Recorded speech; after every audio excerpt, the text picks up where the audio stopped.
All right. Thank you, everyone, for a full house tonight. It's great. We'll go ahead and get started, and I'll call to order the Thursday, March 10th, 2022 Town of North Andover Community Preservation Committee meeting. Pursuant to Chapter 20 of the Acts of 2021, this meeting will be conducted via in-person and via remote means.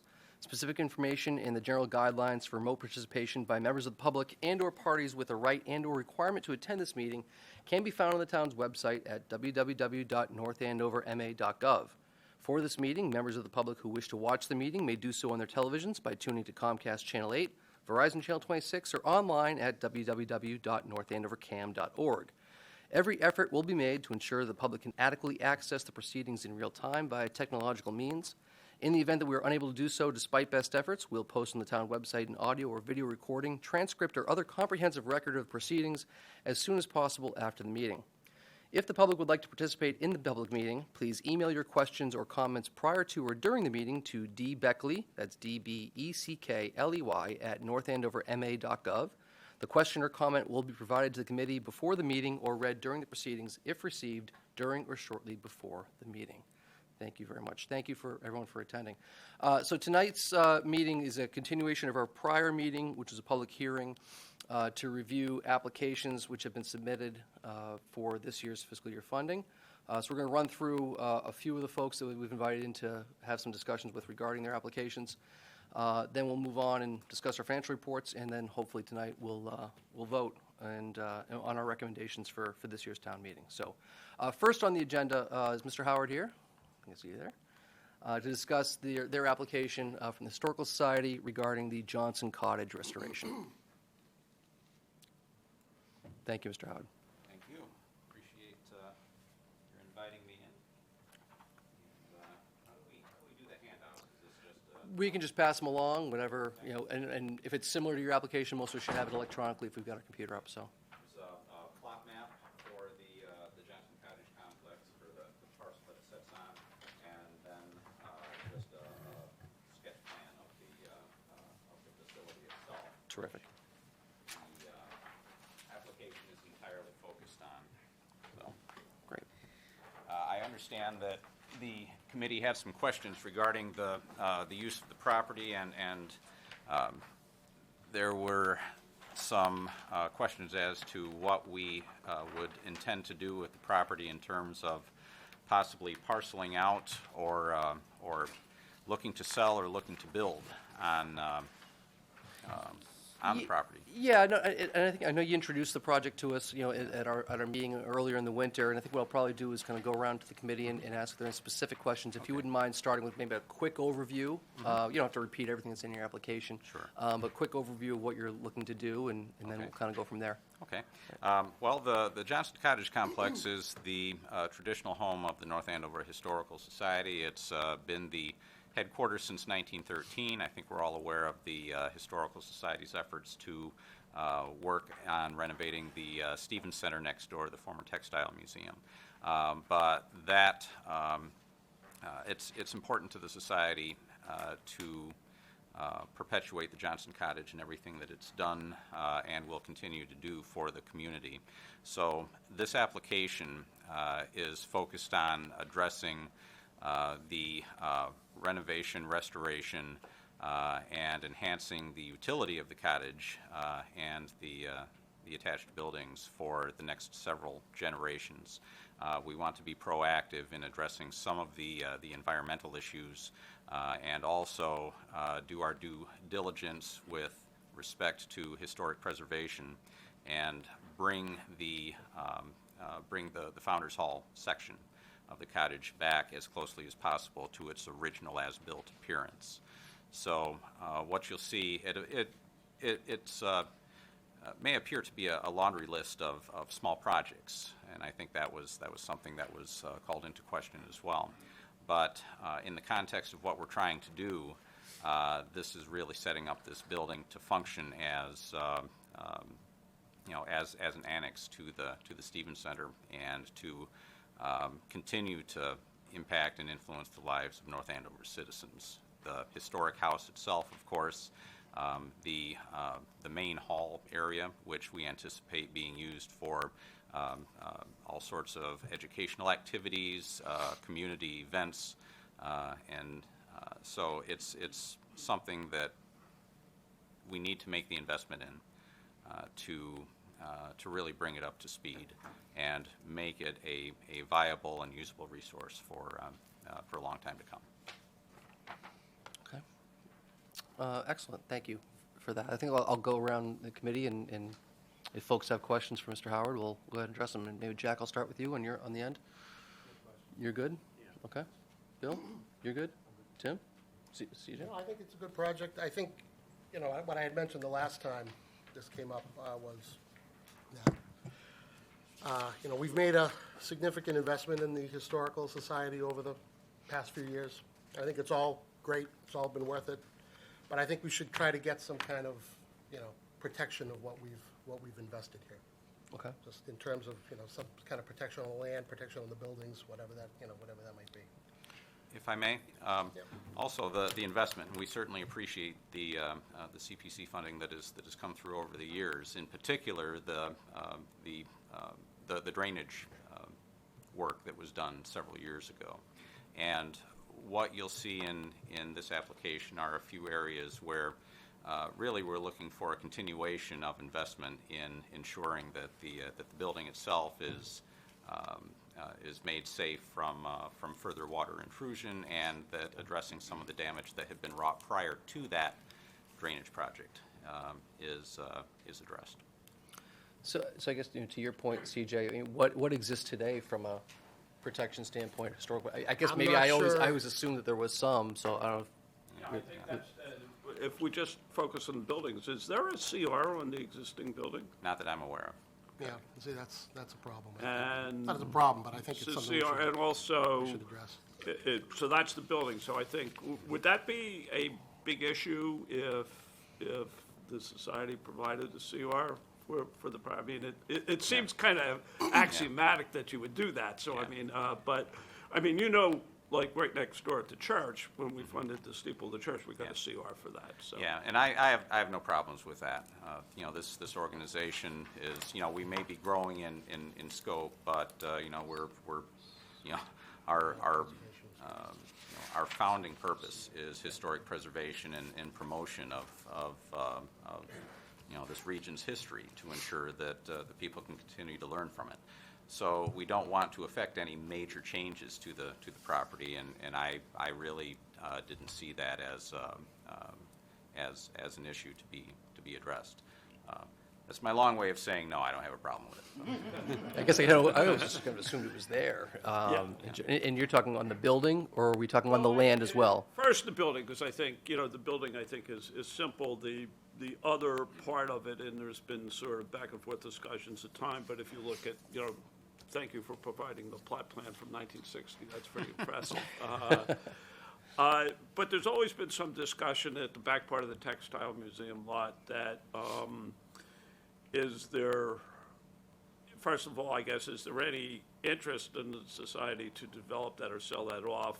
And would the society be, willing to provide a conservation restriction on that land? Well, the parcel that we're talking about for this application does not include the back lot of the Stevens Center. No, that's correct. So, You're yeah, right. yeah. So if are you asking?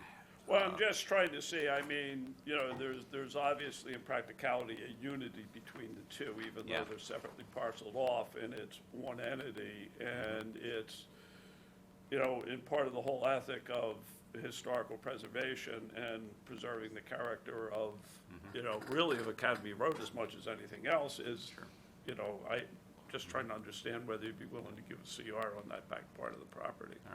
All right. Well, if it has to do with the property on which the Johnson Cottage sits, no problem at all.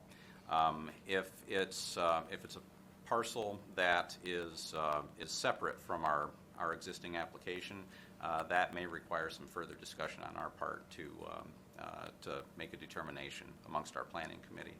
I don't anticipate any development back there other than the completion of the parking lot, which has been torn up as a result of our geothermal project.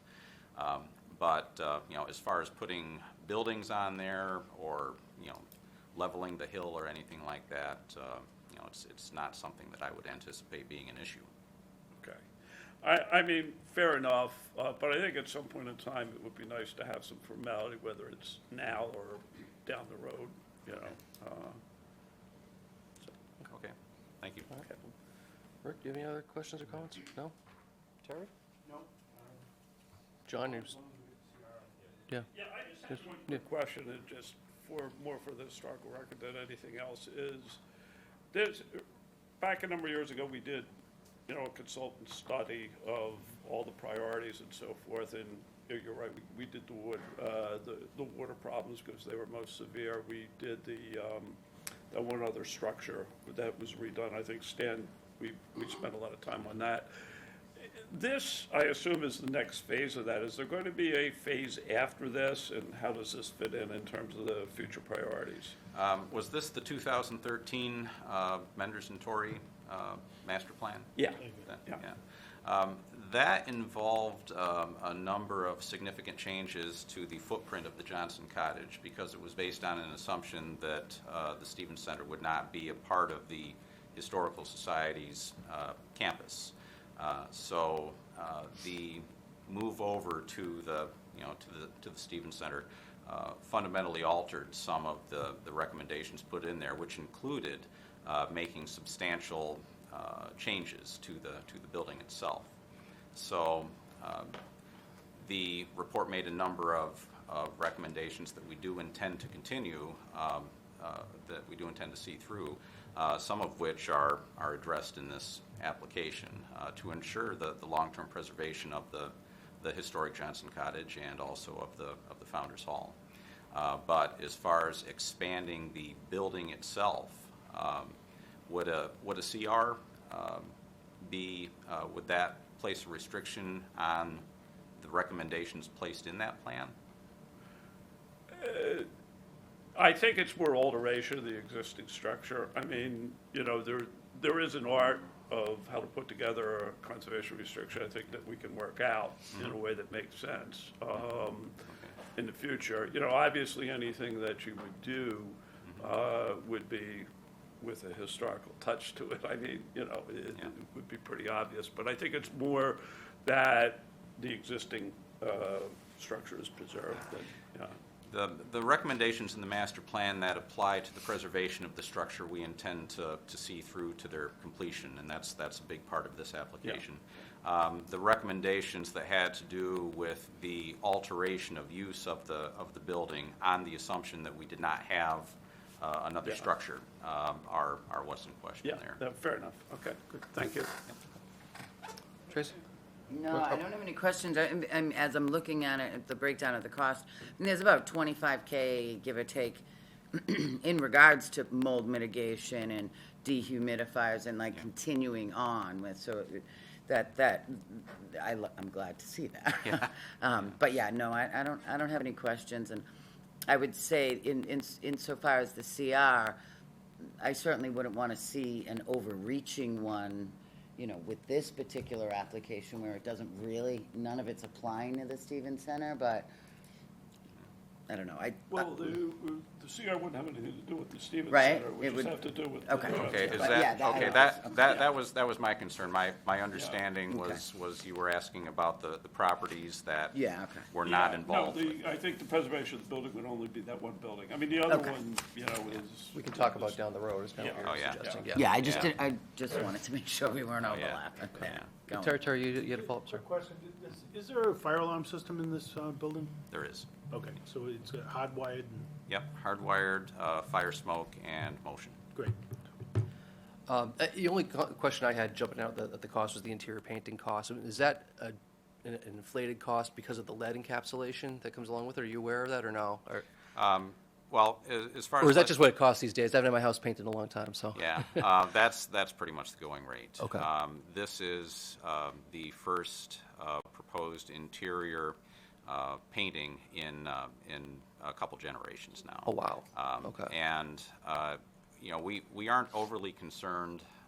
I mean, lead paint is always going to be a concern. And just for some background, I grew up in the building supplies industry and spent 5 years selling paint and building supplies, and became pretty familiar with what needs to be done as far as lead encapsulation, and have been on plenty of job sites, you know, everything from you know, absolute disasters to just, you know, some areas which need touch up.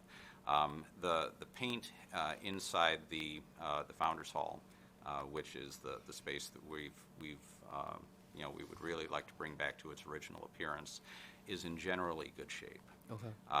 But there's always that extra level of insurance that goes along with encapsulating layers of original lead paint.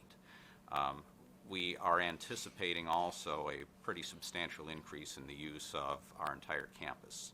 For example, as I sit here, we have 2 events happening at the Stevens Center right now. This afternoon, we had a Girl Scout meeting there. This morning, we had a support group meeting there. We want to do for the Johnson Cottage complex everything that we are now starting to use the Stevens Center for. And in order to do that, we want to ensure that we have a safe, functional, and as close to original appearing facility as we can make it. Okay. Is there lead paint throughout the rest of the building that still needs to be addressed at a future date, or no? Or is it- No. Okay. The paint itself that we're addressing is only in the Founders Hall. Okay. Every other public space in the building has been, frankly, slathered with paint. Sure. It's something that you know, if I'm here any appreciable length of time, I would really like to address that in a more historically correct manner. Sure. Okay. Well, I have no other questions, and everyone else is good. Okay. Mr. Howard, thank you very much for coming in. Thank you. Okay. And we've got a sizable audience this evening. Is anyone else here to speak regarding this application? Okay, excellent. All right, Ms. Keenan, if you'd like to come forward regarding the Stevens Library outdoor space application. And again, correct me if I'm wrong, but you came in the winter as well as part of it? Yes, you did, okay. Thank That you. gave us the interview. If you wouldn't mind, same thing, kind of give us a quick overview, and we'll kind of run through some of our questions. The library's been very fortunate over the years. We've had a lot of support through the Community Preservation Committee. You've done some wonderful projects for us. We've had support from the town through capital improvements, and we've actually tackled most of the things that had a higher priority that needed to be addressed. Things like replacing the failed HVA system, replacing 2/3 of the roof. We've been able to do things like restore the historic entrance doors to their original state from 1907, and they actually have power assist now, so people can get in the door because they actually weigh quite a bit. We've done things like the brick walkway. We're working on getting the stairs done. All of those things that were structurally or infrastructure operations needed to be addressed. We actually reached the point where we could look at something which is a real development or enhancement to the space, which is the outdoor space. And people have different ideas about what that might be. We want to be really cognizant that we're a neighbor to people who are home in the evening. And so before doing something with that space, we would really like to have a study and make sure we take care of everybody's concerns and to develop something that will be a really nice space. In parts of town, you can easily walk someplace, and there's a lot of open space. Closer here to downtown, it's a beautiful area, but most of it's private property. We have the lovely Patriots Park, and we're really adjacent to that. So is there a way that we bring part of what's basically a lawn that just needs to be mowed and doesn't always look that great because grass is really hard to grow in the winter here due to the winters here and the salt? Can we make that be a space that's really much more usable? When I first came here in 2008, I used that space for the first 3 or 4 years for programs for children. It's not a good space for children the way it is. You're at the point in the intersection between 2 very busy streets, and little children move really fast, no matter how much the parents are watching them. So we'd like to develop that space in a way that makes it much more usable and safe at the same time. Part of it will be certainly for the library to enjoy it and use activities, but it's just a nice open area where if somebody wanted to come and stay for a while, they could. One of the things I've heard through concerns, and I want to say thank you especially to Dan. He sent me the video so I could see where your questions were to make sure I had answers for you. Those are all those questions that we want to make sure we address before we decide to do anything. So that's why we split this into two pieces. Phase one, let's do the study, and then depending on what we decide to develop, maybe it's a second phase two for you, or maybe it's the development is not appropriate for CPC funds, but we will now have made sure we've taken care of the community's concerns. Because when we're done, we want it to last a really long time. We want it to be lovely, and we want it to be usable. Excellent. All right, thank you. Thank you. I guess I'll turn it over to the committee now for any questions. So, Jack, we'll start with you. Sure. The application lists historic and open space as the interests, important interests to the community preservation. Is it both, or is it one of the two? What is? I'm confused. I was hard-pressed to pick just one. This is always a problem with librarians. We see things from several perspectives. It really is about the space, but we're very conscious of our neighbors. So we have Patriots Park, we have Tavern Acres, we're right next to the Machine Shop Village. So while we might not be historic ourselves, we certainly need to fit in with the surroundings there. And the building itself, while it's not necessarily on a national register, it does have a Massachusetts designation, and we're very conscious that what we do looks appropriate in that area for us as well as for the neighbors. So Sounds like it's more historic than open space.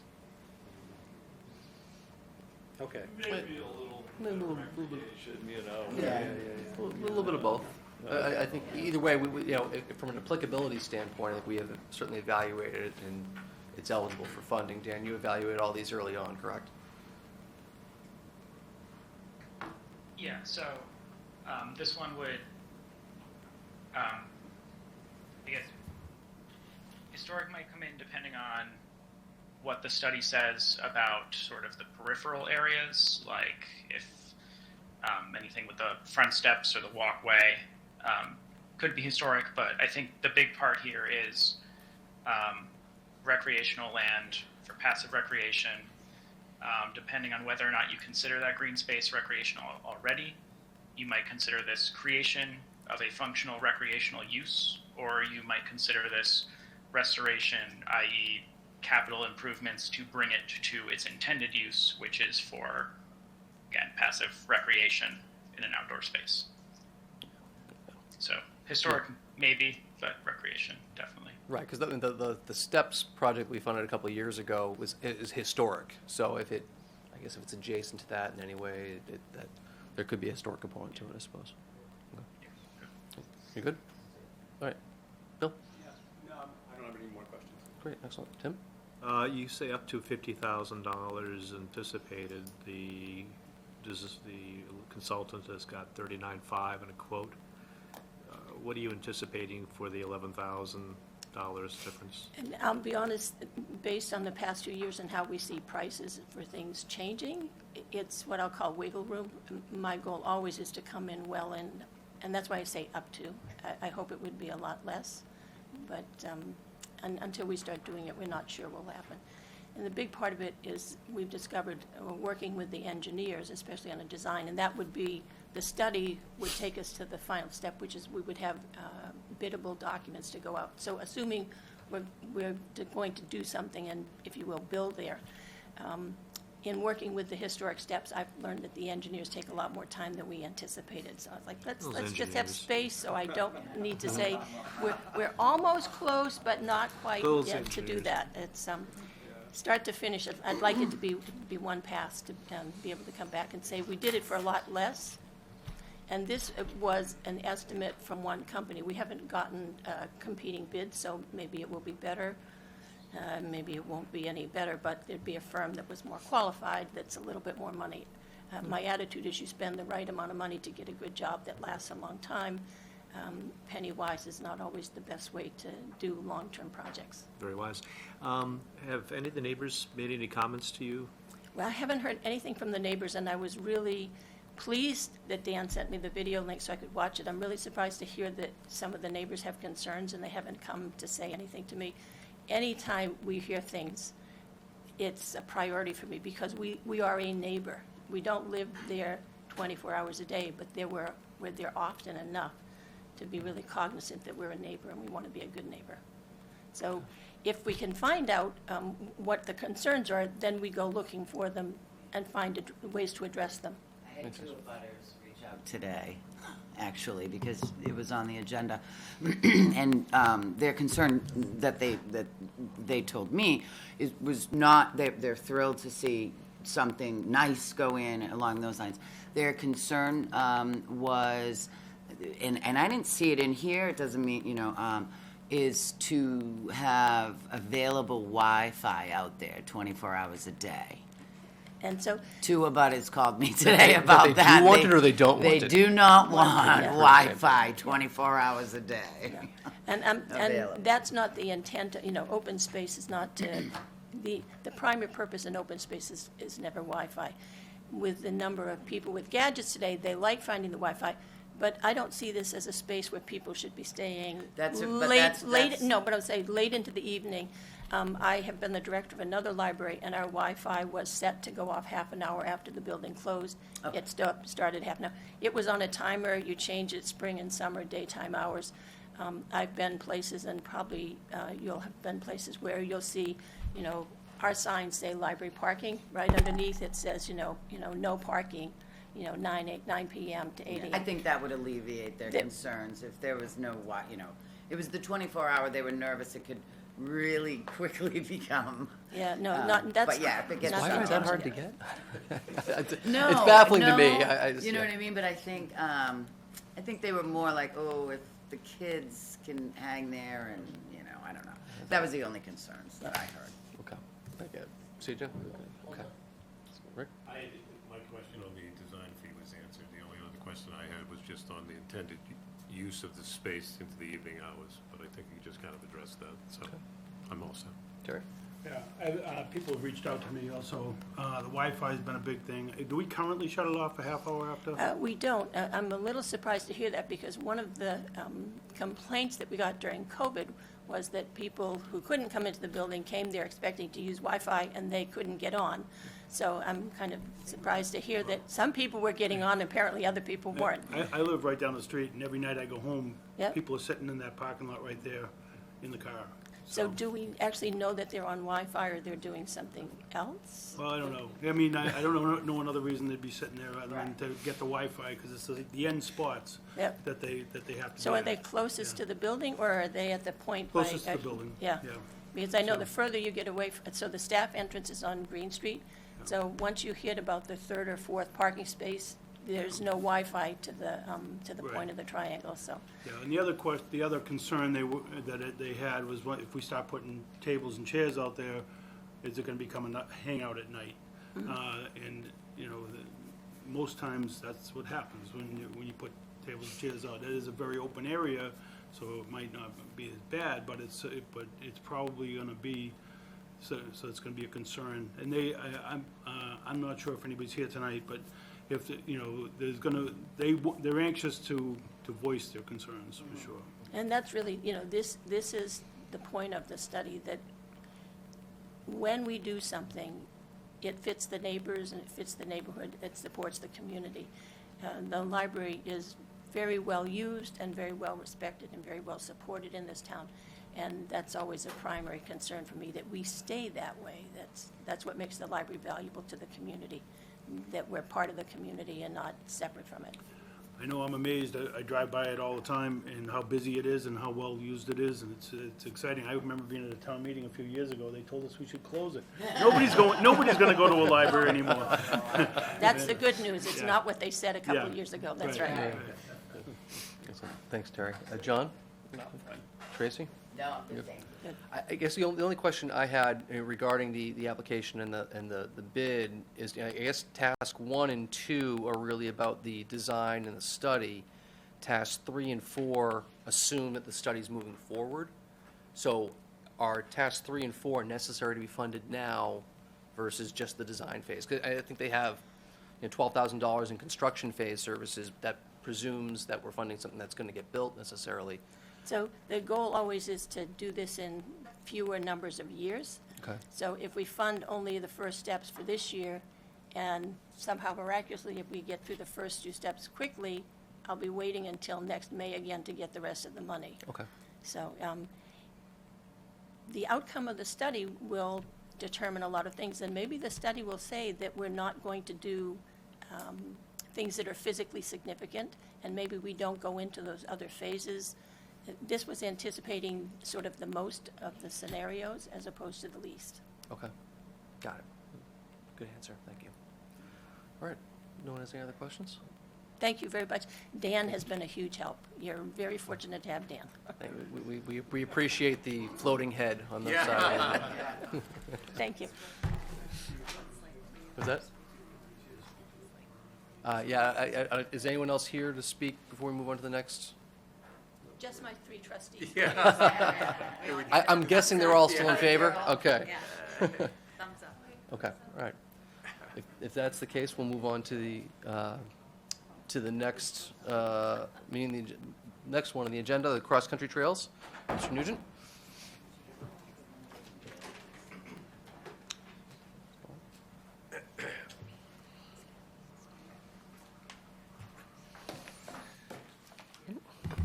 It's okay, I've asked our coach, Bill Varney, to join me up here. By all means, absolutely. All right, great.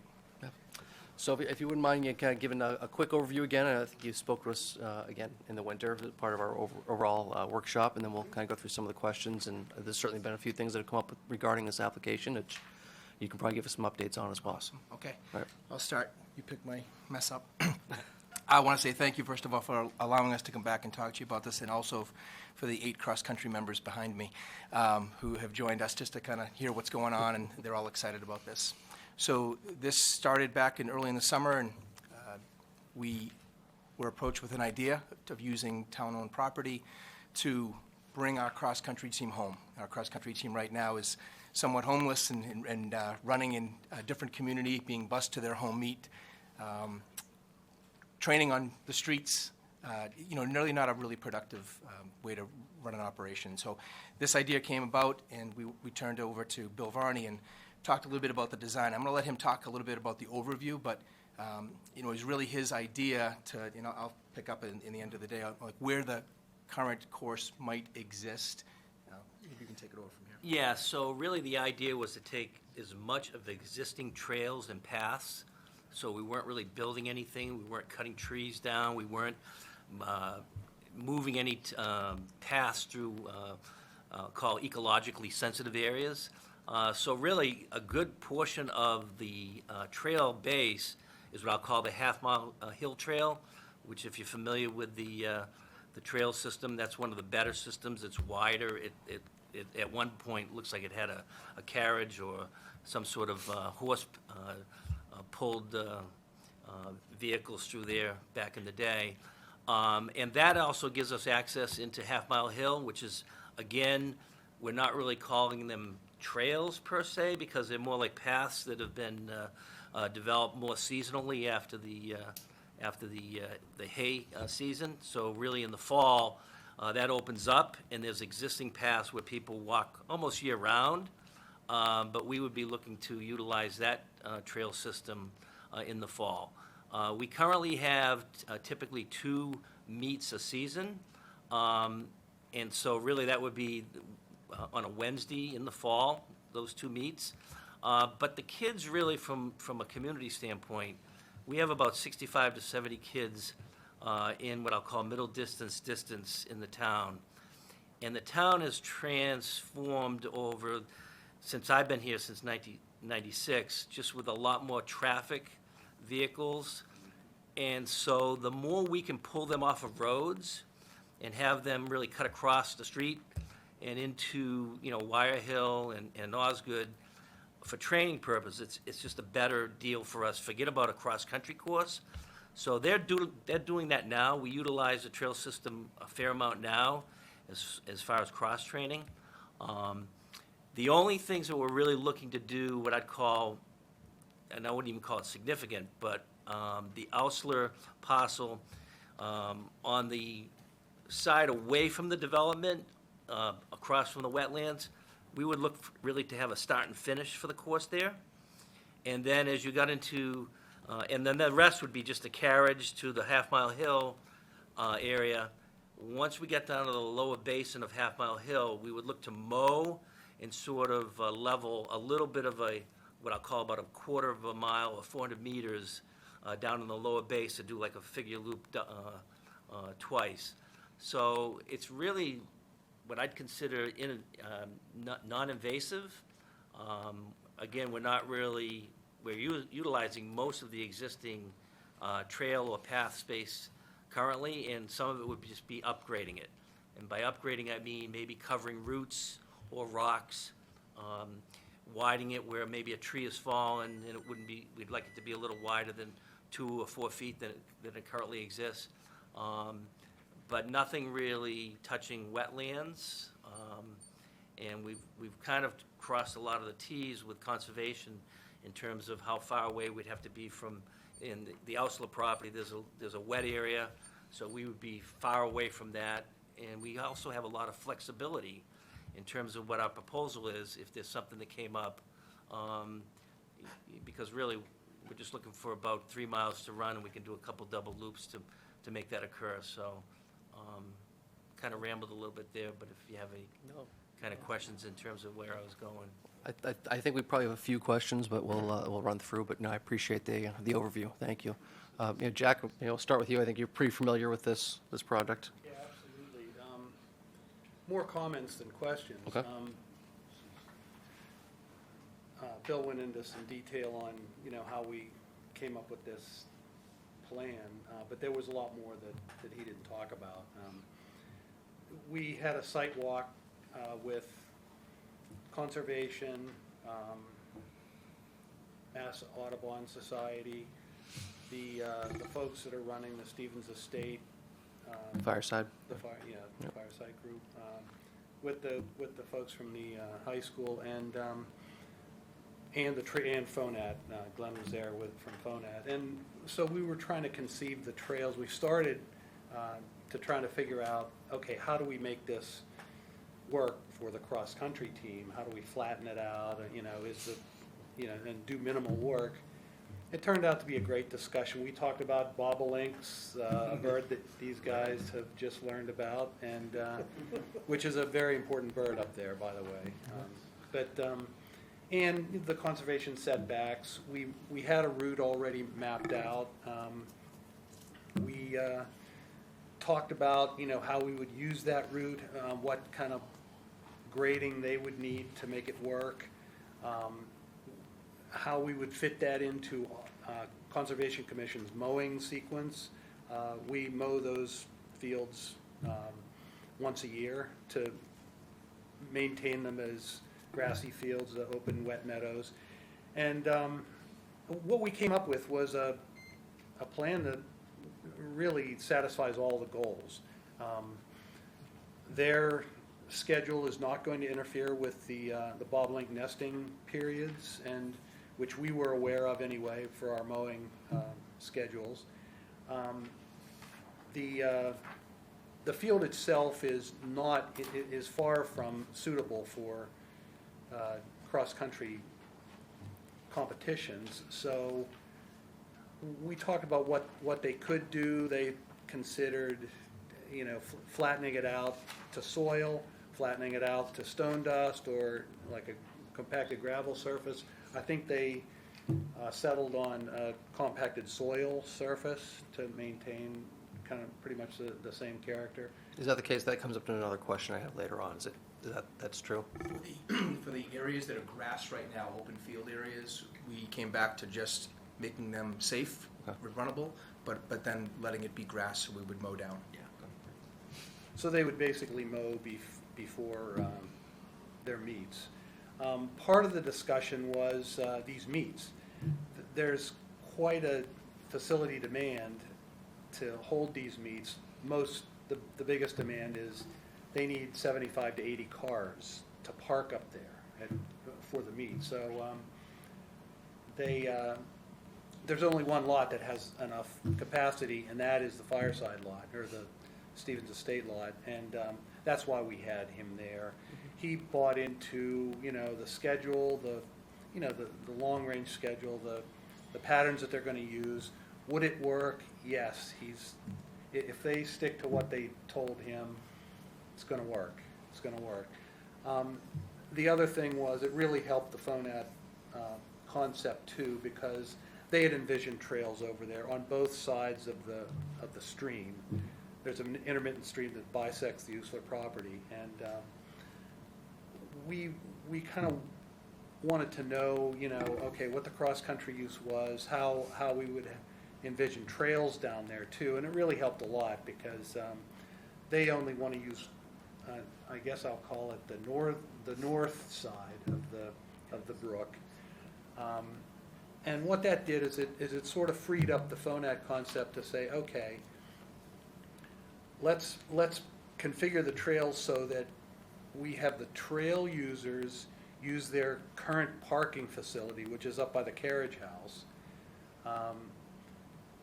make a short connection trail off the carriage road that would access that section, but also provide 2 bridges across that intermittent stream, and that's actually the other application. But it gave us, it really gave us a chance to refine the concept so that we know that there's sensitivity on that southern field, and that is the closest field to the residences on Osgood Street. So we wanted to do our best to keep that trail as far away from the homes as we could. The 2 bridges allows us to do that, and so it was I'll suffice it to say, it was a good meeting. We integrated all the needs, all the goals, cross-country, trails, Audubon, conservation, and I think they've got a terrific project. Excellent. Thank you, Jack. Thanks for spending the time on it as well. Bill, as our resident runner? I don't have much to add. I just think it's a great project. Great. Okay. Tim? I think it's a great project. I just have to look out year 3. Who's going to pay the $10,000 for the annual maintenance? Which Because it cannot looks be like us. it's something. Yeah, Yeah. thank you. That was one clarification Yeah. I wasn't aware when I submitted the application. We're aware that there will be some maintenance needed. I thought with the application, the way it's set up, it gives you room to put 3 or 4, years of, so I was just putting money in. I would do the same. Spoken like an administrator. I love it, yeah. We were educated on that. Right, yeah. Now, so we're aware that any additional funding that goes into maintaining the trails would come from a different source, and then it would probably be our own, or maybe these 8 sweat equity, just, putting the labor in. They're nodding their heads. Yeah, thank you. Yeah, we can fund future projects, or talk about that, we just can't fund maintenance, that's the biggest issue. And that was my bad with the initial All application, right. so. Yeah, don't ask, you don't get. CJ? No. Rick? The only question I had, I think it's a terrific project, was, I noticed ARCO's proposal does not have any costs in there for erosion controls. So maybe that's something Jack could answer. Do you foresee any of those costs? Because that's obviously an extra to this, so that was my concern. Yeah, okay, 2 comments. Generally, erosion control is fairly low cost. The silt socks that we use today, pretty much standard, are Biodegradable. fairly inexpensive. But Steve and I had some discussions since that subject came up, and after surveying the trail system, it doesn't appear that we need any for really anything. Pretty good shape. Yeah, and avoiding that stream on the Usler property is a key to that. That's where most of the work, that's where a good amount of the work is. And then the existing trails the ones they've chosen are fairly high and dry. So, As a backup plan, just in case Jack didn't say that, you know, I did go back to ARCO and ask them to revisit the idea. So I do have a revised quote that would include erosion control, you know, just in case, you know, the just in case fund type of thing. And I'd rather come back and give, you know, that money back than to have to ask for more if we're in the middle of the project. So, you That's know. the only thing I was getting at. Okay. Okay. Terry? No, I love it, and the fact that these guys showed up tells There you tells go. me a lot, so. John? All good. Tracy? No, I absolutely love the project. I think it's great in the way everybody, including Terry, has been involved in this, and all of you showing up. It's a great, great project. I guess I'll ask us a couple of quick questions and points. How are so you're going there for training now, how are the runners getting there from the high school? Are they running down Osgood Street and making the crossing? Yeah, they'll go up through Stevens Estates sometimes, they'll come through Wire Hill, Okay, sometimes through the Edgewood. okay. So, There's yeah. a few different ways. But they do have to at some point get across Osgood Street, right? They do, That's the yeah. big hurdle that there's no solution for that anyway, right? No, but I think if you go back in history, the reason we moved to Harold Parker was a kid actually got hit by a car in a race. Okay. And so that forced us off the high school. Oh, you were racing on Osgood? We were, we had to race to Okay. the high school from Wire Hill. Got it. So we don't do that, obviously, and this is not part of, the proposal never leaves grass or gravel. Good, good. All right, and to segue on gravel, you know, at our last meeting, when FONAT was in talking about a couple of their proposals, they did mention that they would have a concern about gravel being a part of any of the trails. I don't know if you guys had any discussion on that, or? Yes, we have, Okay, so yeah. wherever there's grass, the intention is to leave it grass. Yep. So if you're familiar with the Adirondack chairs, there are I'll call them not trails, but paths, that are well-worn around the grass, but we're not looking to widen that, we're just gonna use it. As you get down to the lower basin, we will have to do a little bit of leveling, but the idea is just to make it safe for footing, not change it and just let it be natural. Got it, okay, all right. And I think the question was answered, the bridge project, which we're going to be taking later tonight, is not a requirement of your project because you're not crossing the intermittent stream. No. Got it. Okay. Although, if I might add, if Yeah. it's okay, I don't, and I'm not going to speak for anyone who's not here. I think our project, and it was really Bill's brilliance in moving it across that water. I mean, one, because we didn't want to have to go back and forth over the water over bridges. But two, you know, like anything that we're doing, we're trying to be neighborly. You know, we're just trying to, and I think we're sensitive to the, you know, the neighbors who are, some of them we know really well, who are direct abutters to that part of the property. So I think Bill really pushed it, you know, the course to be up on the other side of the water. And there's no issue with restriction of public I mean, obviously, the public's not going to be able to walk these trails when a race is going on, but I assume there's precedent for that happening in other spots. Or- Yeah, okay. Excellent. I have no other questions. It's a great application. Thank you. Thank you, guys. Thank you. All right. All right. Are any of the runners looking to speak or offer some encouragement? Guys, you can leave as well. Any other commentary on this particular? No? Yep. Come forward, sir, and just kind of state your name and address, please. You can sit, you can stand. I think both mics I've work. been sitting, I'll stand. Okay, sure. Douglas Howe, 665 Osgood Street. Okay. I am the abutter. I know you've had a lot of people out there. I wish I'd been with them. The trail on my side, if you will, which is actually the west side of the stream, would have a significant impact on my privacy. As far as the cross-country trails and activity on the east side of the brook, which have been talked about, I think that's great. I'm all for that. But I have safety concerns about a parking lot and a trail that leads to the back of my house.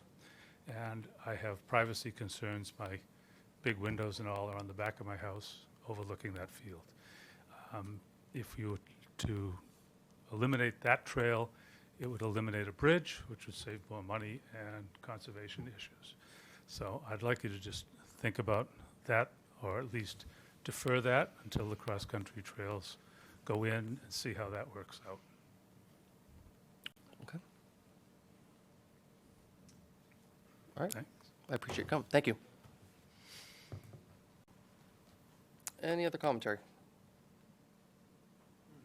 Okay, excellent. Next, we have on our list the 400 Great Pond Road acquisition, which we did discuss in executive session last meeting and then in an open session. Melissa Murphy Rodriguez, the town manager, was unable to attend that meeting, but she did submit a memo, which is in our meeting packet, to address, I think, some of the concerns we had on that. If no one else is here to speak on that application in particular, we can hold our discussion to when we vote on that particular item. Okay. All right. And with that, I guess we can move on very quickly to the financial reports, which is in everyone's packet. And I think what we'll do is kind of build on something that John brought up at our last meeting regarding, current state of the fund. As of the end of February, the fund balance stood at about $13 million, with another 9 and change in almost 10 in encumbrances, leading about a net balance of $3.4 million. We're anticipating another additional revenues in the neighborhood of an additional 3.4, which would give us 6.8 available to fund. We've got a total request of all applications about 5.7 million. So in that instance, we do not have a budget crunch from that perspective. So everyone's aware of where our financials sit. Okay. Unless anyone has anything else they want to bring up, we can go ahead and start to move on to the applications. Okay? All right. So the way I'd like this to work, we have our applications in order. I'll introduce them. If someone can make a motion on each of those applications, we'll move to discussion, and then close discussion, move to vote. If everyone's okay with that? Great. All right. First up, 400 Great Pond Road. So this is the acquisition of that parcel submitted by the town manager.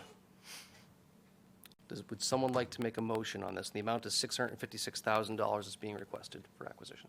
Motion to approve application from the town of North Andover to purchase 400 Great Pond All right. Road. Motion made by Bill. Do I have a second? I'll second. And seconded by Tim. All right. Let's move to some discussion on this one. I think I'll just kind of go around and see who has any thoughts on this, and before we move to vote. Jack, you want to start with you? Well, Or we can start at the other end of the table. We've been starting you all night if you prefer. Oh, okay. Yeah.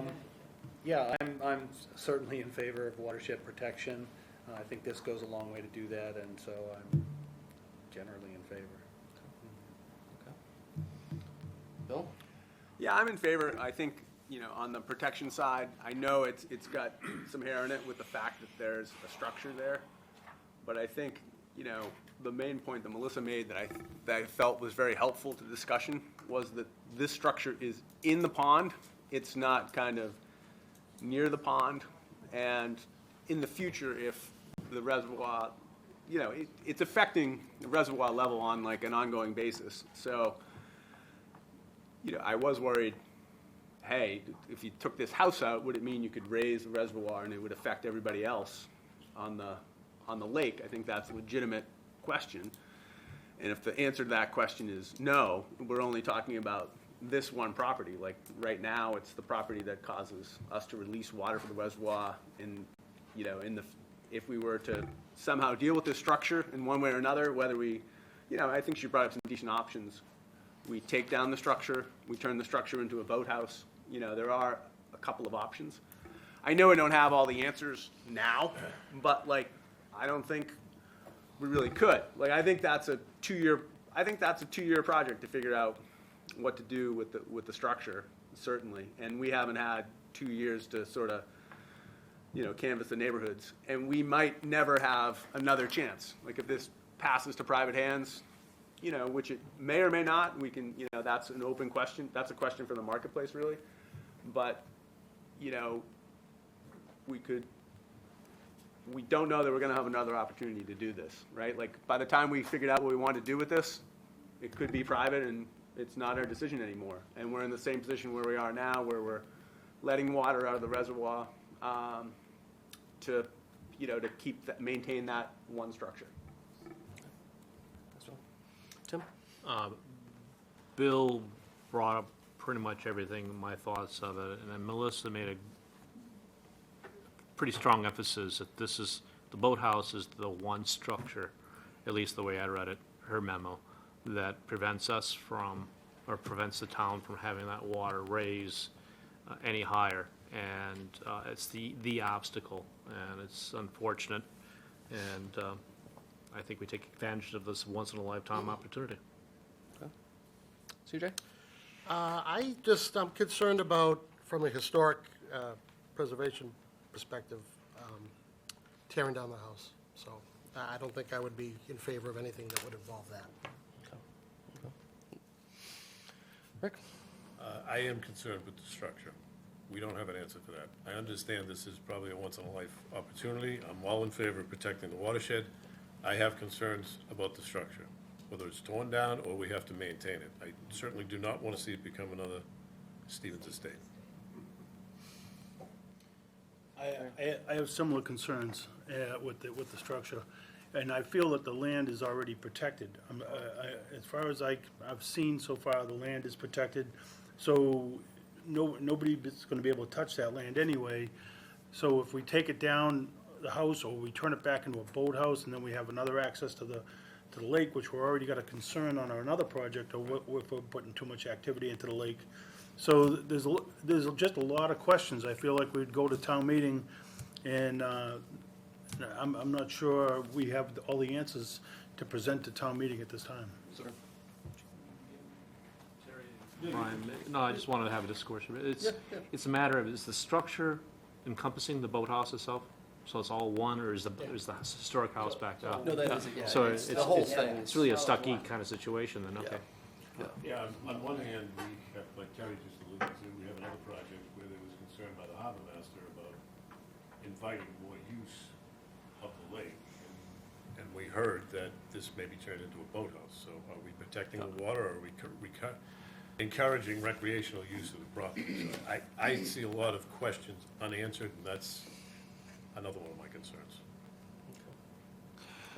Yeah, I'll echo what the two prior comments from Rick and Terry. The town manager proposed three options off the top of my head. The first was buying the property and managing the boathouse. And I think we've articulated all the issues and concerns, and based on past history, that's not a path we want to get into. Any time we buy property with a house attached to it, it messes it.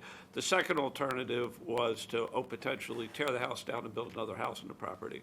Well, you run into a real problem with CPA there, because if you're using CPA money, you have to have conservation restriction of the property. And if you're going to build another house, obviously, it's not a conservation restriction. The other problem you got is that, given the ability to put another house in there is minimal at best. In fact, when the town did the appraisal, they said you couldn't do it. And the reason why you can't is because it's 250 feet to the lake that you can't build on, and then there's already a conservation restriction on the property. So the property itself is preserved. Now, the third alternative is, okay, preserve the property, tear down the house. Well, we're not doing it for watershed protection, we're doing it for water management, which is not a core principle of CPA. It may be something that the town should do, but it's not something that CPA would do. And think about it, we're going to spend CPA money to protect property that's already protected and tear down a historical structure. So I just don't think that's good use of CPA money, and it may not even fit, so. Do I see Tracy agreeing with John? I am. 1,010%. 1,010. Must be the vibe.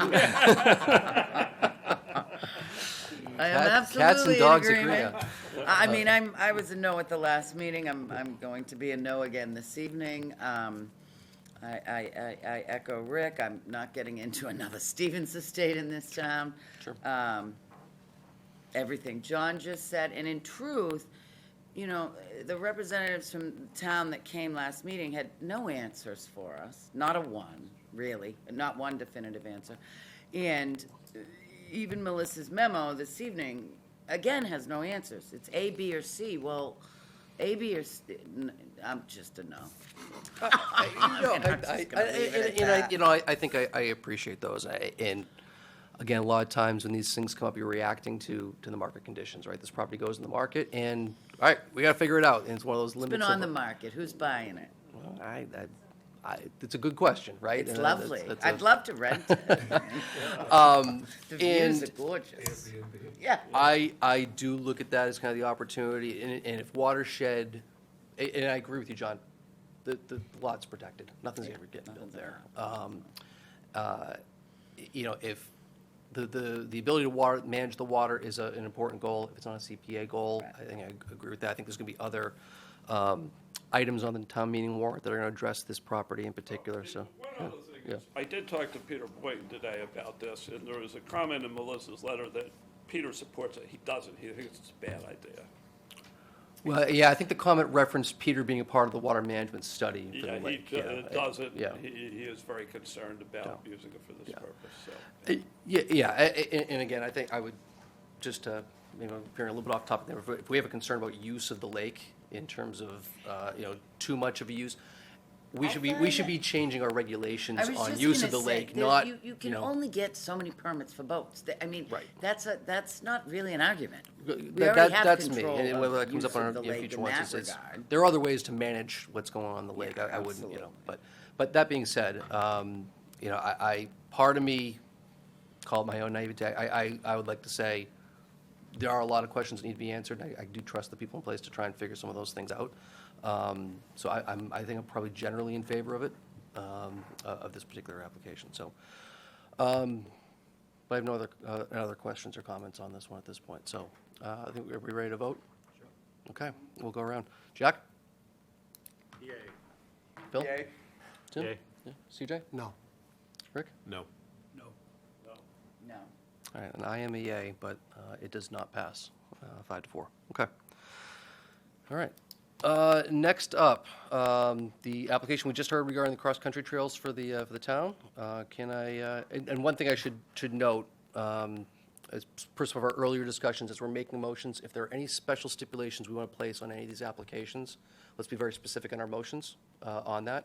If we're saying, yes, it's got to include a parking lot, yes, it's got to include X, Y, and Z, if it's not in the warrant, it isn't guaranteed to make it into the documents. So I just want to make sure that everyone's clear on that when they're making their motions. So do a motion on the cross-country trails project. Motion to approve this application as submitted. Okay. Do I have a second? Second by Jack. Okay. Any discussion? Just a quick question. Yeah. This parking lot, other than the fire side, is there a parking lot that's supposed to be part of this package? There was once. Yeah, that I heard. I don't know but- what happened to it, but, But there isn't one as part of this package, right? I do not believe so. I'm not aware of, my understanding is that they're going to be using existing parking. They're gonna park at the Stevens Estate yeah. and go Yeah, across. that's fine. Yeah, or potentially create some new spaces up at the Stevens Estate off premises. That's but perfect. That's not part of this And application. the gentleman's concerned, he has no problem with the trail as is, but he doesn't want the bridge across the stream? Mr. Howe? Terry could probably address that. Two different things. So why don't we- They're two different things. We're gonna talk about that the next, when we talk about the other project. My only point is that if the bridges don't go across, does it have any impact at all from his concern? There's no bridges as a part of this application. I Yeah, got yeah, that, I yeah, got that. Yeah. So is his concern more about the bridges, the other applications, than this? I think his commentary is more on the phone ad application than it was on All this right. one. So, Then I'm Said he perfect. was good with this. Thank you, I'm good. Okay. Thanks. all right, any other discussion on this one? Okay, we'll move to vote. Yes. Yes. Yes. Yes. And I'm a yes. It passes unanimously. Thank you very much. Okay, next up, phone at other application for Mazarenko Farm. This is one we heard at our last meeting for the extension of boardwalks at Mazarenko. Can I get a motion? Motion to approve the phone app proposal for the Mazarenka boardwalks. Okay, seconded by Jack. Thank you. Any discussion? I guess, yeah, the only question I had on this, if no one else has anything, was, the impact of potentially raising the lake a foot, but it seems like for our purposes, that may not be an issue, because I think we're putting these boardwalks in place because of muddy water, which is, I think, a part of the old, same water system, if I'm not wrong. And I'm no- Right, so my point is, if you raise the lake a foot, is that going to find its way over there? You won't. Tributaries, Jack, right? I mean, you're pretty far Yeah, that's- upstream. Yeah, and they reviewed it with the Conservation Okay. Commission several times. I just don't want to build a bridge that's going to become a pontoon. You know, so, if it Bridge passes to over. nowhere. No impact. Okay, okay, all right, excellent. Any other comments or questions on this application? Okay, can we get a vote? Okay. Yes. Yes. Yes. Yes. And I'm yes. Okay, excellent, thank you. Johnson Cottage Restoration and Preservation, which we just heard from Mr. Howard. Can I get a motion? So how do we do this if we're going to add, if we're going to ask for a restriction? I think you put, Something along the lines of motion to approve, subject to getting a conservation restriction suitable to the parties. sounds so moved. Property. Seconded. Property or the building? Building, I'm sorry. Yeah, I'm that's sorry, right. yeah. All right, so moved, so Yeah. so just repeat the motion. We have a motion to approve the application as submitted with the addition of the conservation restriction on the It's building. actually a preservation. A preservation restriction. Excuse me, sorry, interrupting the whole process here. Is that will be part of town warrant? Yes, Okay. yes. Yeah. Yep, absolutely. And then we have second? Yep. All right. Any discussions? I think we just addressed most of it with Mr. Howard. Okay? Bill? Yes. Yes. Yes. Yes. Yes. Yes. And I'm a yes as well. Thank you very much. Okay, moving right along. Back to the lake. We have the Lake Kuchikowik Boat Ramp Restoration Project, which we heard from Mr. Kelly and John Borghese. I think has submitted some comments on this, been a lot of discussion. It's an application in the amount of $155,000 for the design, engineering, permitting of a new boat ramp on the lake. Can I get a motion? Motion to approve the application for the boat ramp as written. I'll second. Okay, and let's move to some discussion. Jack? No comment on you? Okay. Bill? You know, I've been thinking about it a little bit since our last conversation, and I think it's a foundational question. Like, either we have a boat ramp in that location that works, or we just shut the whole thing down, right? Like, because I think we were talking about, are we over-engineering it, et cetera? We looked at, there's a lot involved there, and this is just the design phase. But to me, it kind of seems like the existing conditions are untenable and perhaps dangerous.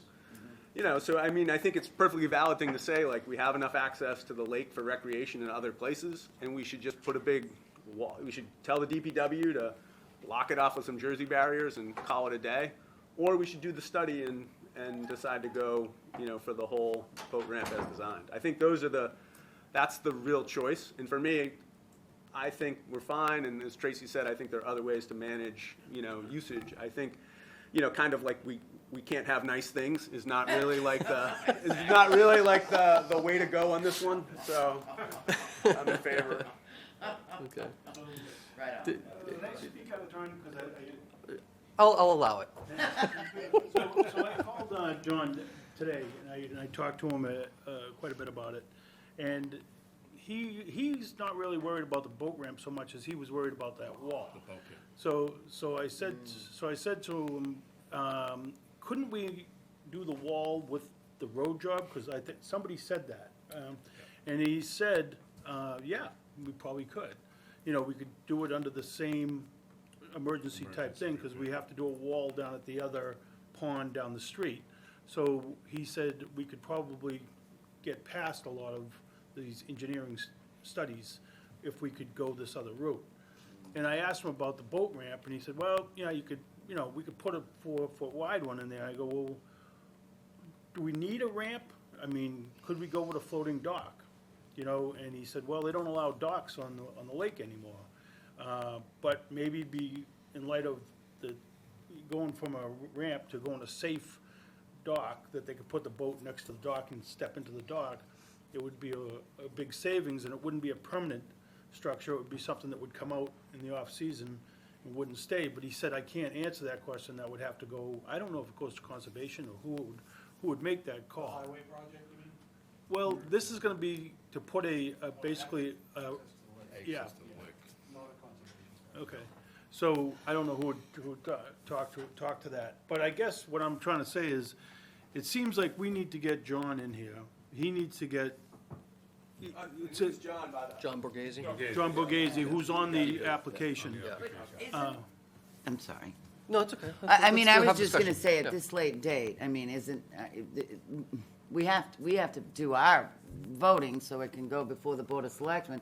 I mean, I'm with Bill. I'd be a yes, and should it go to, they just give the money back. But I wouldn't want to not move forward with this application, because if we don't, and what if he goes that other route and nothing can come from that route?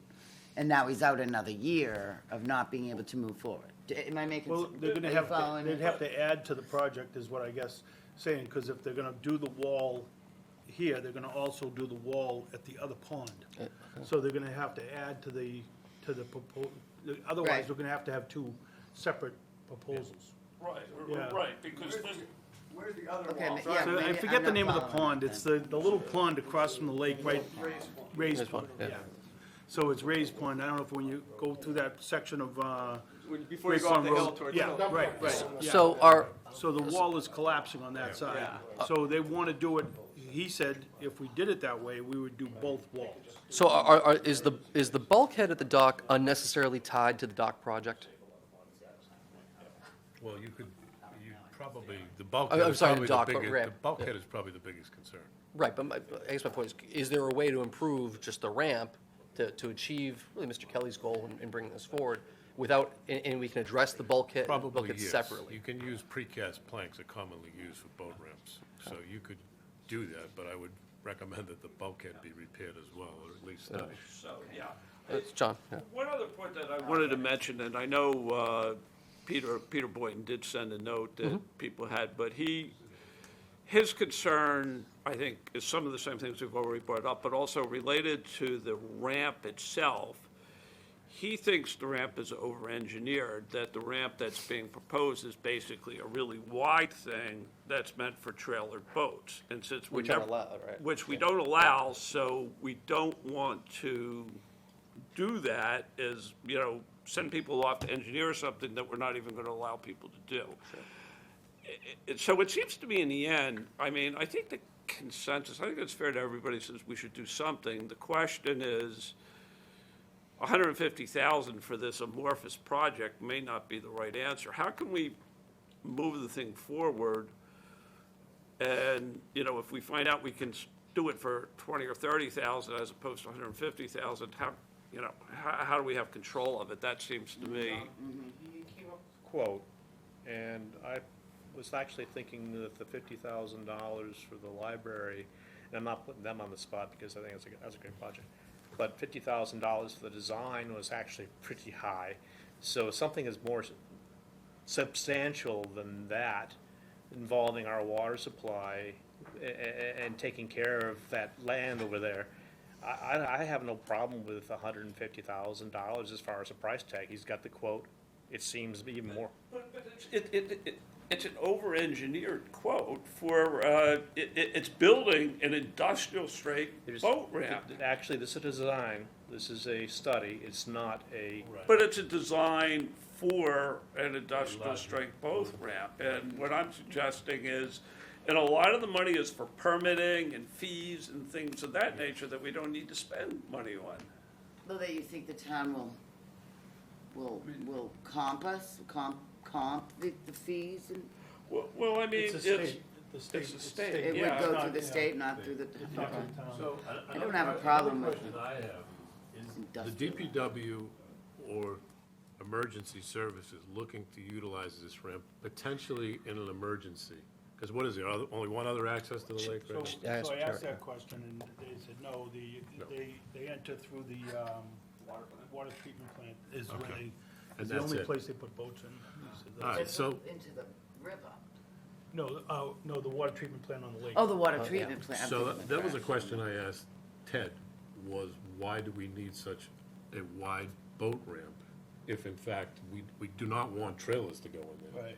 So why couldn't it be a narrower, just for foot access to put canoes in? What if the day came that we need to, they have to put a boat in there? Well, that was the question, it was, could it, Is there any need for emergency access to the lake at that location? And the chief's saying no. And you're Well, he's no. saying no because there's no other option. Would they utilize it, though, if there was an option? How was the question posed, I I don't know, guess? but I guess you utilize the most, I guess the closest. Right? The closest to get. You The you problem is gonna utilize be the this, if closest. it's there, who's They- gonna use it? I mean, people are just gonna use it. If you'd I- have- Am I Well- gonna carry Use it my anyway. boat, or am I gonna drive it in? You would have to put bollards. To Peter's point of Peter creating an did say enforcement problem. bollards, though, Rick. I believe he said he would make sure. I brought that up there to was- him, yeah, and obviously Peter's concern is enforcement, if there's. Yeah, well, the problem is, we have these bollards here, but we have this beautiful ramp. 5 years from now, you take the bollards out, yeah. So, Yeah. you know, I mean, I kind of evaluate this as if they're saying that they could put this under the emergency, Who's they? you know, again. John Borghese. John Borghese. He did? Okay. Yeah, he said he feels he can do that, but it would have, I mean, it's not gonna happen instantly, and we don't know what the cost is gonna be. It's gonna, but they're doing that other wall in connection with the work that's going on the road. Great. So they could put that in, and they could save you a lot of money on the fees if we decided to go that route and include that other. So that would be just the bulkhead, though, that wouldn't be the ramp you'd That come wouldn't for be an the ramp, emergency right. repair. Right. Right. I don't know, I mean, I don't know that answer. I mean, Okay. I have one question that, you know, if I don't have a good answer to, I could see going the other way, but like, who in the end would decide what shape the design of the ramp could say? Because he's gonna go out and study it, and who would say, like, this is okay or this isn't okay? This falls under DPW, so I would imagine they would, you know. Right. So regardless, we're gonna have to get alignment with DPW at some point. And, you know, I mean, my point is kind of this, like, right now, it's not a burning issue for DPW, you know? And, you know, Mr. Kelly has come forward with a comprehensive approach. And if you guys think that more than half of that is a waste of money, and then, okay, you know, if you guys feel like, hey, more than half of that is a waste and it's over-engineering and all that, and it's not gonna achieve the purpose we want, then fine, I could see getting to know on it. But like, if all these studies and so forth are helpful and are gonna make this happen in a defined time, I feel like that's a good thing, because, you know, is it in the town capital plan? You know, it's not in the 5-year capital plan. It's kind of like, who's the champion? You know, we have no champion except, you know, Citizen Kelly, who, you know, put in a lot of time on this and I think is addressing it. And if it's a waste, you know, 100%, I'm saying, okay, if all that's wasted, it's right. And if we're gonna if we're gonna design something we can't build, that doesn't make sense. But if we're gonna engage in a process that's gonna get us to a point where we understand what we want, and we have alignment between DPW and Mr. Kelly and, you know, and Mr. Boynton about what shape this should take, then I'm in favor. So how do we do that? Because I think you framed it pretty well, that, you know, sometimes in the past what we said is, hey, maybe it's not right, maybe we should just, everybody work over the next year and bring it up again next year.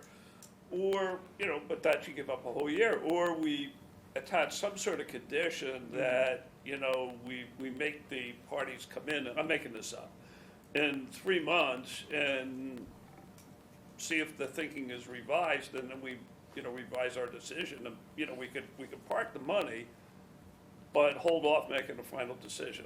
I mean, I don't know. I'm looking for a way to. No, I yeah. think there could be a solution. Dan, correct me if I'm wrong, but we could do a set-aside provision of the money that just requires further study. We'd have to go to town meeting and say, we're setting this aside, and you have to kind of trust us that we're going to come forward with a better recommendation, but at least they wouldn't necessarily lose a whole funding cycle. I believe that is allowed, Dan, correct me if I'm wrong, if we attach the appropriate stipulations to it. Yes, so, you know, I've only been here a year and don't know how exactly how that plays out. If but you're like not it does, comfortable, yeah, it's okay. You are allowed to set aside funds to be expended at a later date. You have to identify like the general purpose under CPA that they would be for. Also, while I have the floor, I do want to say I heard a few things that I think may have been addressed since the last meeting. So I know at the mid-February meeting, it was recommended that Ted Kelly speak with Peter Boynton, and he did have that conversation.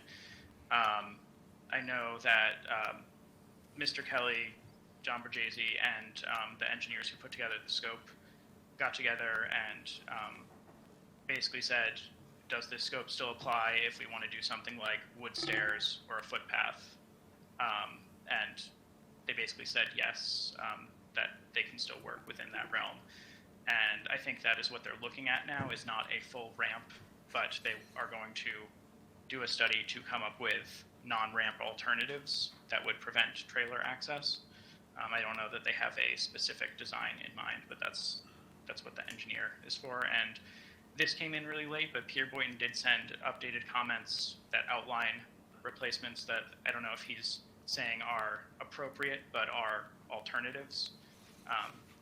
I got that like late this afternoon, so I'm sorry that was just added to the packet before the meeting. But a few of those things I heard questions about, and so just wanted to point that out. Yeah, as I look at it, how about this? How about we it's 151. I look at it, 15.8 for concept, 30 for field investigation, and 43.5 for 75% design documents. The first 3 tasks, I think that would be a good point. Is there some way we could say that's, roughly $88,000 in kind of investigatory stuff before they start permitting and building the bid documents? I would be in favor with releasing the first 88 to do that first scope, and then have them come back,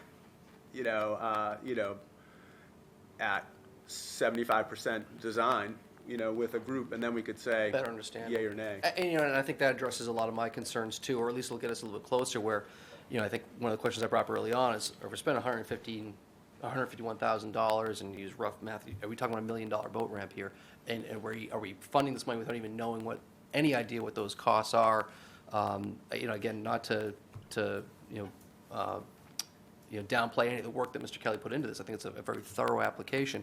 But I would tend to agree with you, Bill, is that it needs more investigation, a lot of unanswered questions that I think those first 3 tasks could really investigate, and there's no reason to fund permitting right now when we still don't even know what we're permitting. I think that's a perfect happy medium. Yeah. Because I don't want to see the project die on the vine tonight by any stretch, and I don't want them to lose an opportunity in this funding round, but I can also understand the concerns with the permitting and the moving forward. So I like the happy medium aspect for sure. All right, so Bill, can you amend your motion? Yeah, and just point of discussion, do we want to just fund the first 3 tasks and then, because that'll take a while. Yeah. And we just have them come back for next year. So instead of the 151, we see 15.8.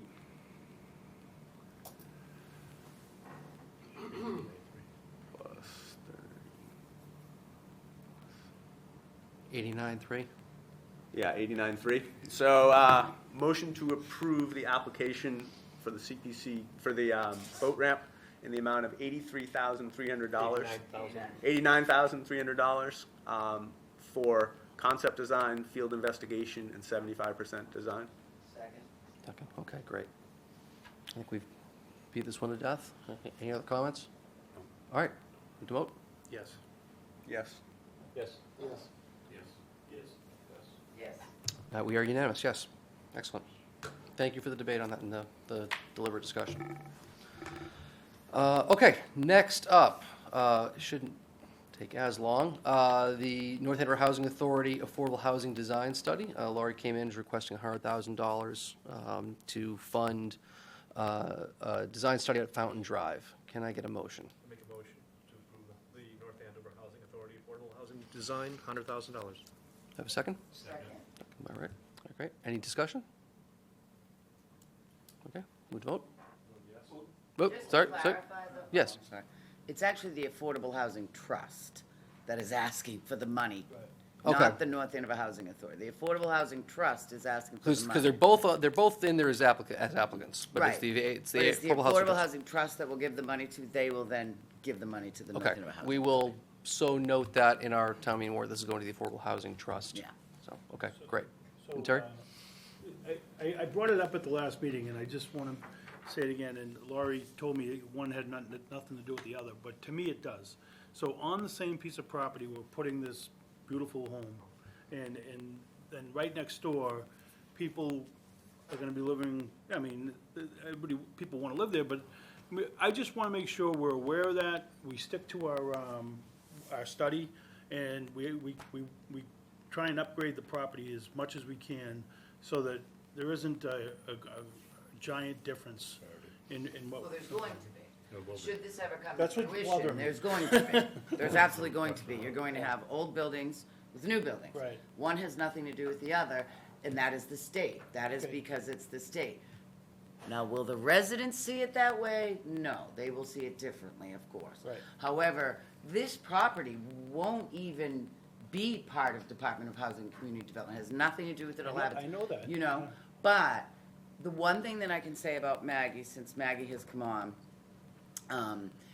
is that she is well-versed in that capital needs study and is following what, we basically tasked her, well, Kathy initially, and what we believe, that the buildings themselves, the facilities themselves need, and, banning any sort of an emergency or what have you. Right. So Fountain Drive is, the one thing in that study which I don't agree with, and Maggie doesn't agree with, I don't think any of the other commissioners would agree with, and I don't think the people who live at Fountain Drive agree with. Fountain Drive is one of the #1 requested places for folks to live. It's far from end of life.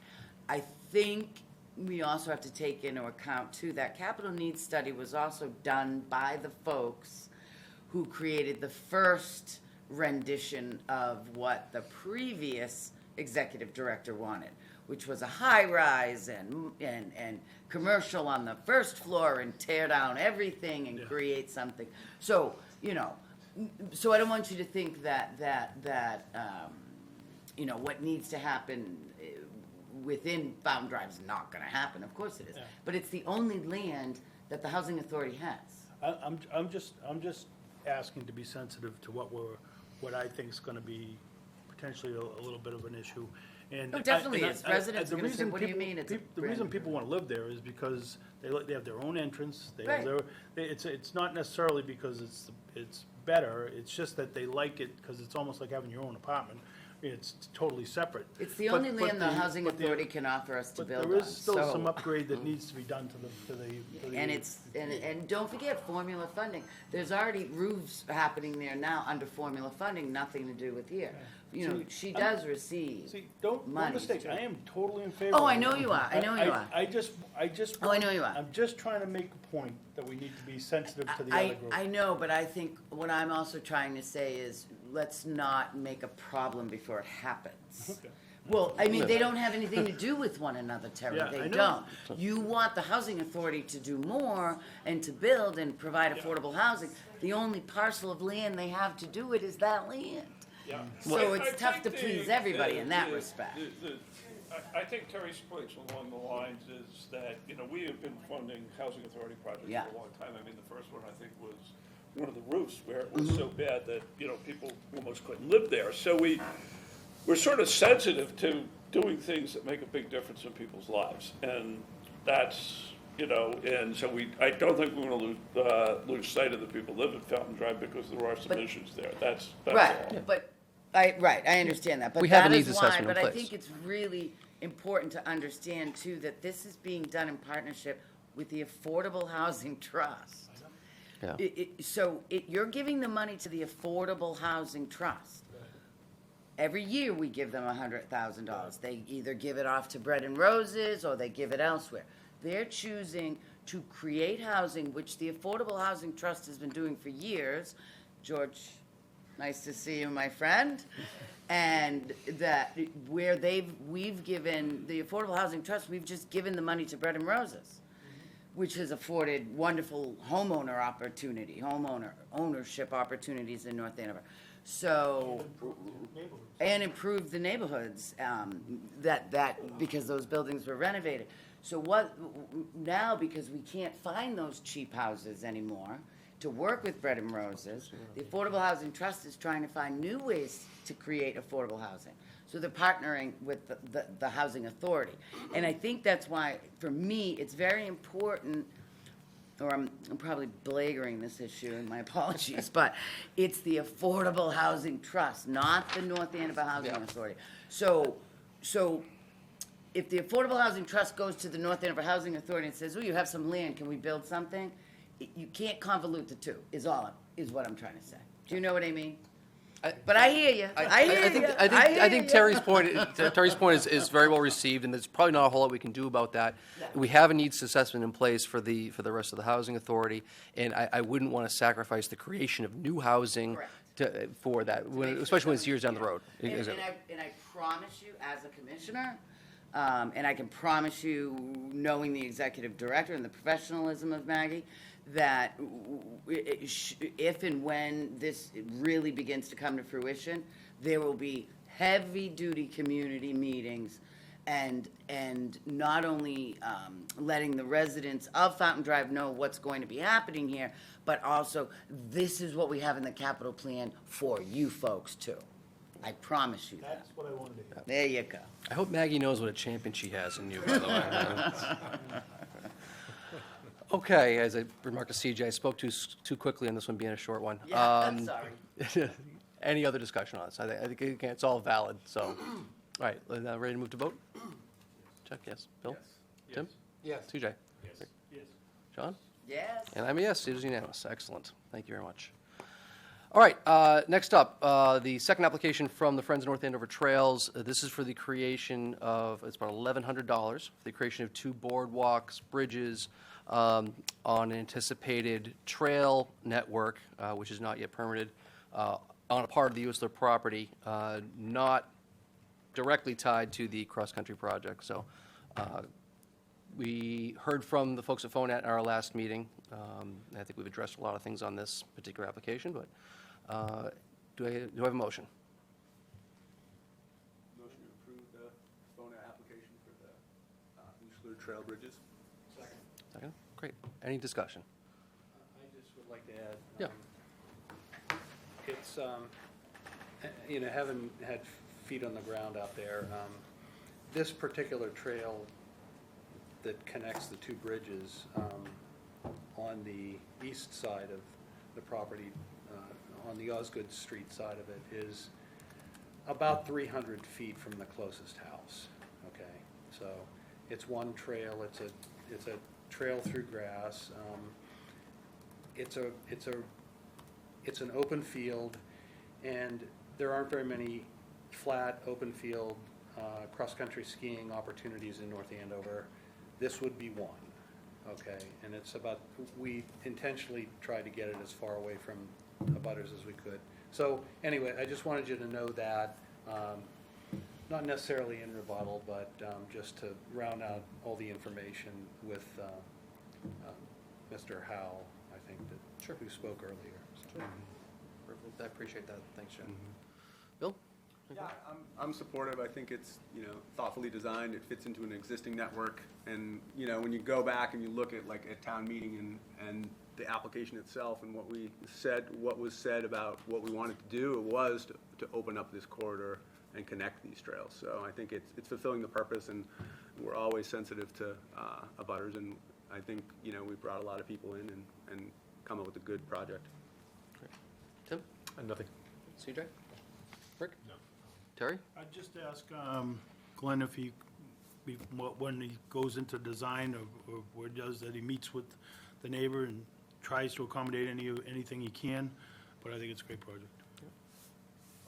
Joe? Tracy? Oh, I'm thrilled. I'm a yes. Yeah, and I think to your point, Terry, and I know Glenn has made the point to me is, if we move forward with this application, this doesn't mean trail work starts tomorrow. There's a long process still has to go through with conservation to make sure the trail gets put into place. But again, I'm very, very supportive and happy to see this parcel getting as much use as it can. So that's great. So, all right, move to vote. Yes. Yes. Yes. Yes. Yes. Yes? And we are unanimous. Excellent. Thank you, everyone. Okay, next up, Stevens Library Outdoor Passive Recreation Space. We heard from Ms. Keenan this evening. Can I get a motion? Make a motion to approve the Stevens Library Outdoor Passive Recreation Space Design. Okay, do I have a second? Second by Bill. All right. Any discussion?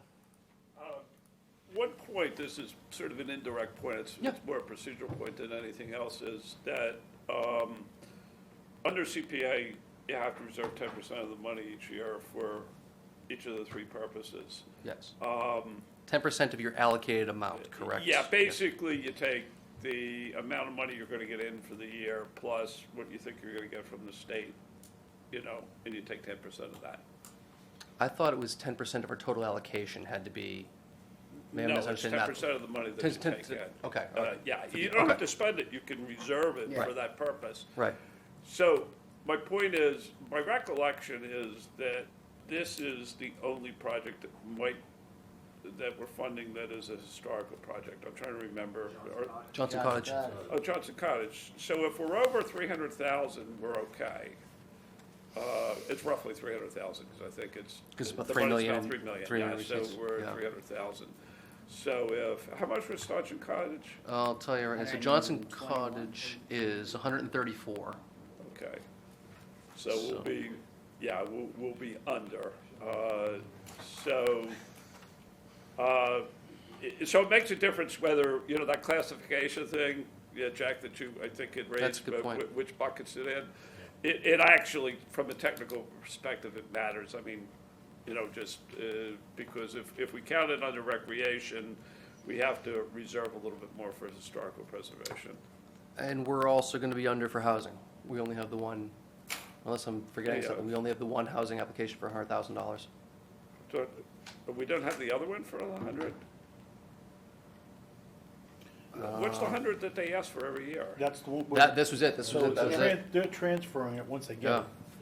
Oh, okay, so they're not asking for the regular 100,000 No. they've been. So we're only going to have 100,000 in affordable Yeah, housing. so we'll have to make, and by the way, we'll also have to make a motion for the administrative money that we never spent, so, Fair. yeah, okay. Yeah. So, yeah, Signs. yeah, Signs, that's right. yeah. Okay, but a good note, and Dan, we'll go through and do the math and make sure that, I think we'll probably just do an omnibus motion at the end to allocate Yeah, up the to the remaining minimum. amounts, and then Yes. we can true up the amounts. Exactly. Yeah, later, okay, that's good, yeah, so, All right, again, so back to the Stevens Library, we have a motion on the table for $50,000 to approve the application as funded. Do we have any further discussions on this application? No? Okay. All right, again, I think, thank you for coming in. I think all my questions are certainly addressed regarding the abutters, that this is a design, and we're going to have that kind of feedback from the neighborhood. And you are a neighbor, and I used to live in the library area, and I can certainly appreciate that. So, I'm certainly supportive. So, we'll move to vote. Jack? Bill? Yes. Yes. Jim? Yes. Rick? Yes. Is it? And I'm a yes, we're unanimous.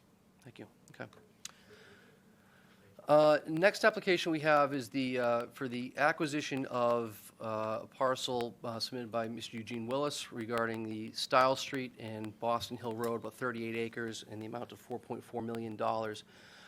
Before we move to discuss this one, a bit of a point over, there is I guess there's a bit of a problematic issue with this application in that there is no land steward partner along with it. I think there's some submissions that were made, Dan. I think we had some discussion from the folks, the trustees of reservations who are direct abutter, the folks within the town. There really is no one to, if we were to vote to approve this, we're almost the dog that caught the car. There's no one to actually maintain it, to take custody of it. We are not that body. CPC cannot hold funding in that sense. So I don't see that we can move forward with this application, but I'd like to get an affirmation from the committee if someone can make a motion.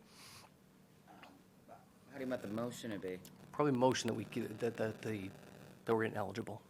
That they're in, I Yeah, make a yeah. motion that the application is ineligible for funding through CPC. Do I have a second? Second, Jack? Okay. Any discussion? He's here. If the board members are okay, I'm okay allowing it, yeah. Thank you. I'm Gene Willis. So just going forward, I just heard this, found this out. So, and there was some mention about workshops and things. And so if I were to come back next year, are there workshops or is there somebody that works? Because I've tried to, and I don't know what just happened. So the issue here is we're a recommendation body that can fund applications brought forward to us Okay. to acquire land. There's no one proposing to acquire your land. That's the issue. And I know you've Okay. met with members of the town, and I think Okay. you've spoken with folks of the trustees of reservations, Yeah. and none of them have opted to take up and purchase your land. We cannot purchase land Okay. at CPC. Okay. And I think we've discussed that in the fall, and we're a funding body. So if there were someone within the town that were to say, yes, we want to move forward with an application like we've done on other, I think, Glennie Woodlot or countless others that we've partnered with. Okay. those- I think I understand, and I guess I just missed the boat, but I thought we had this discussion. Dan, didn't we have this discussion about, doesn't matter, I guess it's a moot point. So maybe if I come back next year, we'll make sure that Yeah, it wouldn't be, Yeah. what you'd need to do is reach an agreement with a body who's willing to purchase your land, and they would Right. come forward to us with an application. okay, a town yes. agency, okay, Yeah. fine. Yeah.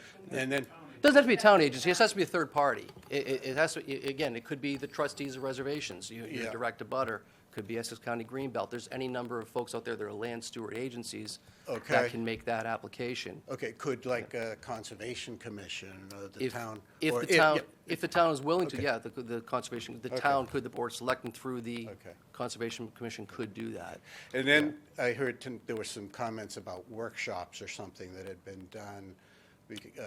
Well, we had previous- our hearing back in winter, and you came before us in October when you first brought Right. this forward, so. That was just preliminary, and then I submitted an application and then didn't hear anything. Is there a mechanism or a body that works with people making applicants, or? Yes, I think we've worked with a number of applicants, throughout the process. The problem with your application, there's no one to take it up. You know what I'm saying? So you would have need to have had a deal with someone else in the town. I know you've met with other folks in the town but they're having, no one has said, we would like to acquire your land.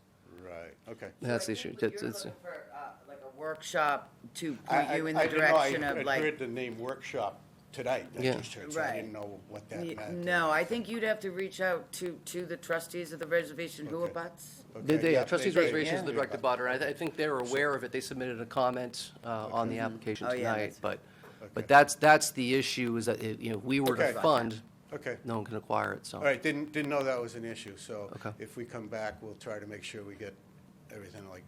and Yeah, When do it- you start your process, like sooner, or, like after the summer? We, our You'll be going schedule's, through town meeting our and- schedule's pretty consistent every year. We fund for every annual town meeting, and applications are usually due pretty early in the year, again, as we discussed back in October. Right. But again, the discussions wouldn't be with us, it would be with a third party who would have to put forward the application that they want to acquire your land. Okay. Whether it's the town or another third-party land conservancy. Is there, I know in planning, they have like a TRC or something. Is there someone in town government that does that you meet with and kind of, like walks you through the hoops and stuff? My understanding is you've met with everyone who would be a part of that. You've met with the town manager, you've met with Dan, Okay. and you've met with Okay. us, so. Okay. Well, this is the first I heard about meeting an entity. But okay, good enough. Thank you. Okay. Thank you. Okay, next up, we have the, oh, sorry, thank you, sorry, we do have to take a vote. Jack? the motion on the table is to deny the application as ineligible. Yes. Yes. Yes. Yes. Yes. And yes, okay, that's unanimous.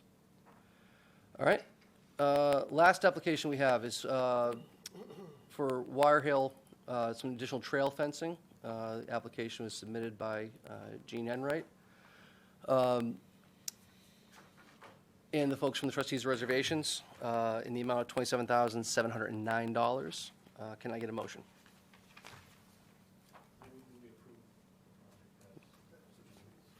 Do I have a second? All right. Any discussion on this? They came before us at our last meeting. I think addressed most of the questions. All right. Ready to vote? Yes. Yes. Yes. Yes. I know I should be a yes, but I'm going to say no. And Jean, I'm very sorry when you watch this, but it's just, I don't know. I don't like the fence keeping people away from the water. I just can't help myself, so I have to be a no. Rather protecting the water or we're not, Tracy. Yeah, well, you know what, I don't know. I grew up, I can't have a fence around. I just don't like it. Sorry, Jean, I knew it would pass. I, the moral no. I am a yes, so that old school let the record reflect Tracy Watson was a no, but it does pass. And that is the last of our applications on the table. So, next we get to move, we have 3 sessions of meeting minutes we need to approve. Can we do the, let's Oh, make a I'm sorry, motion for John. the Yes, other two please. things. Yes, So, thank you. I make a motion to allocate 50,000 for administrative expenses. Second. All those in favor? Aye. Call it unanimous. And then the other motion would be to allocate the appropriate amounts to the reserves for historical preservation and affordable housing based on an analysis of how much we funded and how much comes in. As required by. Yeah. Second. Great. All those in favor? Aye. Thank you for that, for reminding me of that one. Okay, we have our minutes from December 9th. Let me look and see who's eligible to vote on these first. Okay, so, minutes from December 9th, 2021. Eligible to vote would be Terry, Bill, Tim, Tracy, and myself. Move to accept. Second. All right, those in favor? Aye. Aye, call that unanimous. Okay, excellent. February 10th, 2022. Those eligible to vote are myself, Terry, Rick, Tim, John, actually everyone except for John, I'm sorry. Thank you. Second. All those in favor? Aye. All right. And finally, our minutes, February 16th, 2022. Everyone except for John is eligible to vote. Get a motion? Motion to approve. Second. All those in favor? Aye. Can I get our last motion of the night? Motion to adjourn. Second. All those in favor? Aye. Thank you very much, folks. We're adjourned. Done. Thank you.